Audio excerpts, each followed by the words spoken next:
turis yang berada di yang datang ke Lombok, saudara. Dan ini pertandingan ini memang betul-betul serius, malah ada yang bisa.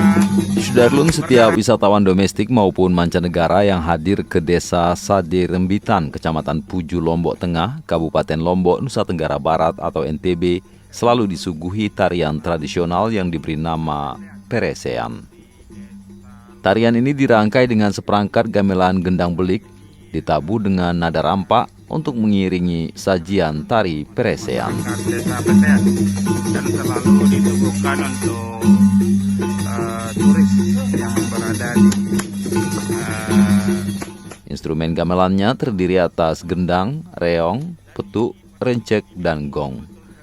Selain itu, tari perang tanding memakai senjata tongkat, rotan atau penjalin, dan perisai atau tameng atau disebut juga ende yang terbuat dari kulit kerbau dan dibentangkan pada kerangka kayu segi empat. Di desa ini hidup sekitar 750 jiwa suku Sasak yang sudah beragama Islam sejak ratusan tahun yang lalu. Di mana para penarinya dipukul dengan rotan sampai bengkak-bengkak, lecet-lecet terjadi